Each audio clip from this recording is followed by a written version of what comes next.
Hello. Alisha jewellers అండి. అవునండి. నా పేరు ప్రసాద్, హైందవ శక్తి హిందూ సంస్థ అధ్యక్షుడిని. చెప్పండి సార్. ఇది ఇది మీ పండగ ఉంది కదా ఇప్పుడు. మీలాది ఉన్నది సార్. ఆ, దానికి సంబంధించిన పోస్టర్ ని గుడికి అంటించారు. దేనికి? ఎక్కడ సార్? ఆ గుడికి అంటించిన ఫోటో వచ్చింది. కొత్త లంక. ఎందుకు అలా అంటించారు? అంటించలేదు సార్, అది అది కట్టింది కదా, బ్యానర్ కదా అది. కొన్ని బ్యానర్ అయినా కూడా గుడికి ఎందుకు చేశారు? గుడికి అని కాదు, ఎప్పుడు మామూలుగా ఏంటంటే మనం దర్గా దగ్గరికి వస్తాం, ఉరుసు జరిగింది కదా. ఉరుసుకు వచ్చేసి మామూలుగా అక్కడ మామూలుగా స్తంభాలకు కానీ దీనికి కానీ కట్టేస్తుంటాం సార్. ఇప్పుడు స్తంభాలకు కడుతున్నారంటే ఈ ఎలక్ట్రిసిటీ వాళ్ళు మున్సిపాలిటీ వాళ్ళు అడగట్లేదు కాబట్టి మీరు కడతారు. గుడికి ఎందుకు కడుతున్నారు? సార్ మాకు తెలియదు, ప్రాబ్లం ఉందంటే మేము కట్టేవాళ్ళం కదా. ప్రాబ్లం ఉందని కాదు, ఇప్పుడు మాది ఇప్పుడు వినాయక చవితి ఉంది, మసీదు మీద వేస్తే మీకు ఓకేనా? అలాగా సార్, ఇక్కడ ఎక్కడైనా కట్టుకుంటారు మా ఊళ్ళో. నేను చెప్పింది అదే. ఇప్పుడు నేను ఇప్పుడు వినాయక చవితి అయిపోయి విజయదశమి వస్తుంది. అవునవును. విజయదశమికి శుభాకాంక్షలు తెలుపుతూ మా సంస్థ తరఫున ఒక బ్యానర్ మీకు ఇస్తా. మీరు మసీదుకి తగిలిచ్చి నాకు ఫోటో పంపుతారా? ఏం సార్, అది ఏంటంటే ఎప్పుడు మేము 10 సంవత్సరాల నుంచి నేను నేర్పిస్తూనే ఉన్నాను, కడుతూనే ఉన్నాను. 10 సంవత్సరాల నుంచి జనాలు అడగట్లేదు కాబట్టి మీరు గోడకు వేస్తారు. అదే మీ మసీదుకి వేయమంటే మీరు ఎందుకు సమాధానం చెప్పట్లేదు? అదేం సార్, మేము దర్గా దగ్గరికి ఎప్పుడో 10 సంవత్సరాల నుంచి వెళ్తున్నాం. అదేనండి అనేది, అదే మా గుడి మీద మీరు వేసినప్పుడు మీ మసీదు మీద ఎందుకు వేయరు అంటున్నా నేను. అది అది నాకు తెలియదు సార్, నాకు కాదు. మసీదు మీద వేస్తే తంతారని. అలా లేదు సార్. దేనికి భయం మీకు? మసీదు మీద వేస్తానని చెప్పండి, నేను ఫ్లెక్సీ ఇస్తాను మీకు విజయదశమి శుభాకాంక్షలు తెలుపుతూ. అలా అని కాదు, మేము ఎప్పుడు వస్తాము, ఎప్పుడు కడతాము. దొరికాము, మా గుళ్ళు తేరగా దొరికినాయి. అలా అని ఏం లేదు సార్.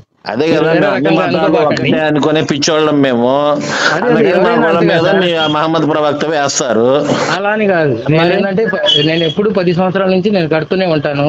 నాకేంటంటే ఇలా జరిగింది ఇలా అని నాకు చెప్పలేదు అనేది. 10 సంవత్సరాల నుంచి జనాలు పిచ్చోళ్ళు అయ్యుండి మిమ్మల్ని అడగలేదు కాబట్టి మీ ఆటలు సాగినాయి. అలా అని కాదు సార్, మసీదు మీద కట్టమని చెబుతున్నాను కదా. ప్రాబ్లం ఉంది అన్నప్పుడు ప్రాబ్లం అనేది ఉందని చెప్పనండి.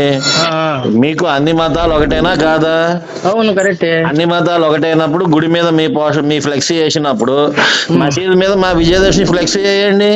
అది దానికి నాకు ఐడియా లేదు సార్. మీకు మాకు లేకపోవటం ఇదని కాదు, వేస్తాను అని ఒక మాట. మేము 10 సంవత్సరాల నుంచి గుడికి వేయటం చేతనైంది, మా పండగ మసీదు వేయటం చేత కావట్లేదా? అలా అని కాదు సార్, మాకు తెలీదు, దాని గురించి నాకు ఐడియా లేదు. తెలియకపోవడం ఏంటండి అసలు? ఎక్కడ వేస్తున్నారు మీరు? నేను ఎప్పుడు 10 సంవత్సరాల నుంచి దర్గా వాళ్ళ ఏంటంటే ముజావాళ్ళ తీసుకుని నేను కడుతూనే ఉంటాను. నాకు ఇప్పుడు దాకా ఏంటంటే ఇలా అని ఎవరు చెప్పలేదు, అక్కడ కూడా ఎవరు చెప్పలేదు కాబట్టి మీకు తెలియదు. నాకు తెలియదు. ఇది కూడా చేయండి ఒకసారి, మసీదు మీద కూడా వేయండి. వాళ్ళు అవుతారు బాగా మాకన్నా. మీరు చెప్పినట్టే చేద్దాం, ఏముంది దాంట్లో. వేస్తారా మరి? లేదండి, నేను వేయలేరు. తంతారని మీకు బాగా తెలుసు. అలా అని కాదు, ఏం మాట్లాడరు పాపం పిచ్చోళ్ళు. అది మసీదు మీద వేస్తే కింద పైన ఎరగదీస్తారు.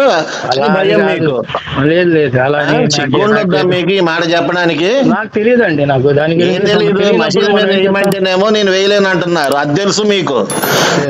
హిందూ పండుగ గురించి మసీదు మీద వేయకూడదు తెలుసు. ఈ విషయం గురించి నాకు లేదు. హిందూ పండుగల గురించి మసీదు మీద వేయకూడదని తెలిసినప్పుడు ముస్లిం పండుగ గురించి గుడి మీద కట్టేస్తున్నారు. ఆ మాత్రం బుద్ధి లేదా మీకు? రేపటికల్లా ఫ్లెక్సీ తీయకపోతే సార్, మాది అక్కడ కాదు సార్, లేకపోతే ఫ్లెక్సీ మీది, దాని మీద ఉన్న నెంబర్ మీది. అవును.